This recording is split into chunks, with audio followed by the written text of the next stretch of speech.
Hi guys, first of all, happy Remembrance Sunday 2020.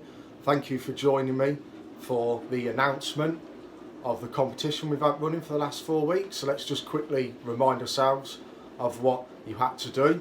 So basically we were just doing a competition to remember the fallen and remember the heroes from any 20th century military campaign. It could have been Allied Axis, First World War, Second World War, Vietnam Gulf, you name it. You were left to your own devices just to see what you could come up with and what was important to you. And I have to say, the response has been absolutely fantastic. Thank you to all of you that have entered. First thing I did was give Martin a call and say, where are we going to start with this? They're all absolutely fantastic in their own way. It's great to see how you've all chose your own different style and what was important to you. Some of you have mentioned family members, which is really great to actually get that into the diorama. So I've had a week to think about who the winner is, and unfortunately there can only be one winner. It's been very difficult to choose this winner. So first of all, we're going to talk about Tracy and his diorama. So to remind ourselves then, we started with a World War I tank and he's put it on a little diorama. The photography on it is phenomenal. The barbed wire is fantastic. What I particularly like is the colouring of the timber posts around the barbed wire. That is absolutely brilliant. The tank looks good, the scenics look good, the poppies and the flowers on there. A really, really good diorama. Super impressed with that. So well done for that one. Secondly, we've got Glenn, who's done a really interesting scene actually. So he's got the frost on there and the snow, and he's got some 7 burials, I think it was 7 on there, and it's got the fresh dirt where they look like they've just been buried, and he's told a really nice story about it of 7 unidentified souls from the war. Got the little crosses on the timber on there, looks fantastic as well. The hedgerow in the background with the frost and the snow on it. Again, a really, really good diorama. It's exactly the sort of thing I was looking for, some simplicity with just some stunning modelling on. So Glenn, well done on that one. So next we had David Gibson. Again, another fantastic diorama. I didn't expect anything less from you, David, if I'm honest. You've done such a good job how you've used the black and white for the trenches and then the greenery for the modern stuff around the statue. That is ultra clever as far as I'm concerned. I absolutely love that. And when you put the back scene up with that moody sky in the back scene against the statue and then the black and white trenches, it's absolutely fantastic. Really, really like that. So well done to you for that as well. Absolutely brilliant. So we had Eddie Field. Unfortunately, gutted that you couldn't get your World War I figure finished, but I've still took it as an entry because you can see the amount of work that you've been putting into that. So I still wanted to get you involved in that. So unfortunately, it's a shame I can't properly judge that one because you didn't finish, but nevertheless, top job. Same with David Kappa. Again, I know you got quite close to finishing it. You got some really good armour on there, some German armour and some American armour. Really like the idea of where you were going with that. It's a shame you didn't get the scenery down on that. To see the German armour and the Yank armour looking like they were going to go head to head. Really, really clever what you've done with that. So again, well done. Thank you very much for having a go. It's just a shame you ran out of time. Next, we're going to talk about Timber Surf. Wow, absolutely stunning. What a diorama. Packed with detail. Loads going on there. The blogs that you did as well was brilliant to keep us up to date with how you were getting on with the diorama. And everything that you said you were doing in your blog, you backed up with some damn good modelling. My favourite bits in particular on that was probably the shot that you took where you could see the shells being unloaded off the vans. I really liked that. Your rocks that you did. Recently I've done some rocks, so obviously I've got a bit of an interest in them. The rocks were spot on. The gun itself looked great on the rails. The camo was good on it. The colours of the rust on the rails, that was spot on as well. Overall, just a really good diorama. Loads of action, plenty to see on. You've got the loco on there as well, the guy on the push bike. Everywhere you looked, there was something happening. So that was absolutely spot on as well.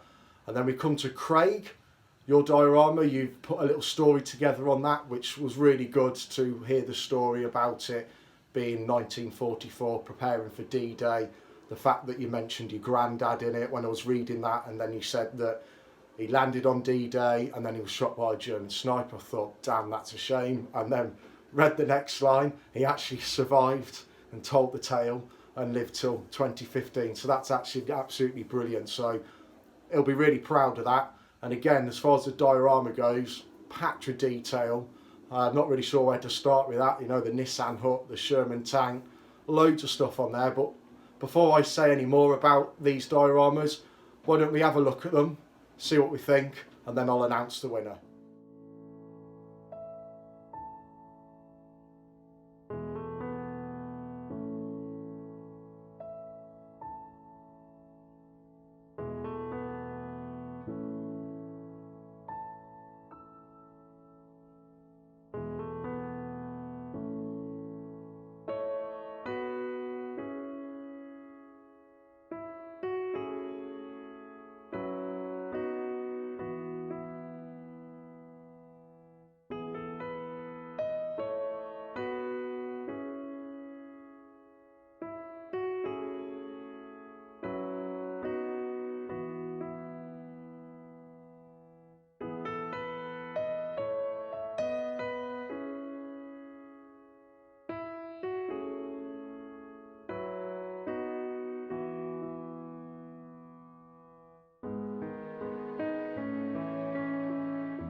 So we also saw a little bit of work there from Martin Rees. Obviously you're disqualified, mate, you can't be entering, but again, fantastic bit of work that you've got there. So the winner, and this has been very, very difficult, like I was saying before, they're all absolutely fantastic. You've all totally nailed the brief in your own personal way, which is great to see.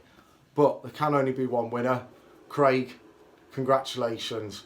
I had to go with you with the amount of work that you've put in and the amount of detail it's in there. You must have spent a fortune. All the Model U figures on there, the Jeep on there, you've got the map on there, the Nissan hut, the canvas that you've made out of baby whites, I think you said, and they were dried out and then weathered. They look great. The anti-aircraft gun under there, the Sherman tanks, the rails, the scenery. It's just packed with so much detail. I cannot believe how much work that you've put into that. Absolutely fantastic. Thanks for everyone that's entered. It's been really fun judging this and seeing these dioramas develop. We're definitely going to have to do more competitions in the future, so I'll get my thinking cap on what the next theme's going to be. I think it's going to be difficult to top this one. It's been brilliant. I'll speak to you all online soon. Cheers.